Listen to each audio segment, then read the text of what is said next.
छत्तीसगढ़ में कांग्रेस का कर्नाटक वाला विनिंग फॉर्मूला क्यों अपना रही है बीजेपी की बदली चुनावी रणनीति। अगले 5 साल सरकार चलाने के लिए जनता आखिर किसे देगी जनादेश, आइए जानते हैं। छत्तीसगढ़ में पहले चरण की 20 सीटों पर जारी मतदान के बीच बीजेपी की बदली चुनावी रणनीति चर्चा में है।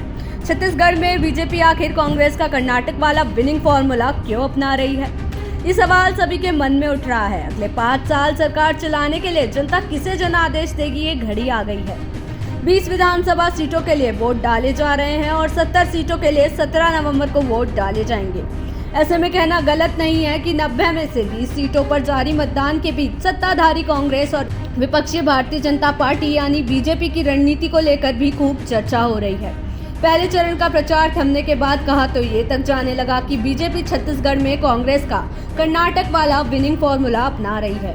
इसके पीछे तर्क टिकट बंटवारे से लेकर प्रचार तक की रणनीतिक समानताओं के दिए जा रहे हैं। जल्द ही होगा उम्मीदवारों का ऐलान। दरअसल बीजेपी की पहचान पिछले कुछ साल में सबसे आखिर में टिकट का ऐलान करने वाली पार्टी की रही है। कहा तो ये भी जाता है कि इसकी मुख्य 2 वजह हैं। पहला ये विश्वास कि उम्मीदवार कोई भी हो, वोट तो पीएम नरेंद्र मोदी के नाम पर ही मिलना है। दूसरा कारण ये बताया जाता है कि पार्टी बाकियों को दूसरे दलों में शामिल होने का वक्त नहीं देना चाहती।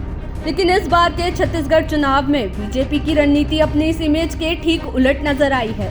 बीजेपी ने उम्मीदवारों की पहली सूची तो चुनाव कार्यक्रम के ऐलान से पहले ही जारी कर दी थी। ये कुछ वैसा ही कदम है जैसा कांग्रेस ने कर्नाटक में उठाया था। कर्नाटक में बीजेपी की सरकार थी और कांग्रेस विपक्ष में थी। कांग्रेस ने चुनाव से करीब 2 महीने पहले ही अपने उम्मीदवारों का ऐलान कर दिया था। तर्क ये भी दिया था कि टिकट का ऐलान हो जाने से उम्मीदवारों को चुनावी तैयारी के लिए भरपूर समय मिल सकेगा।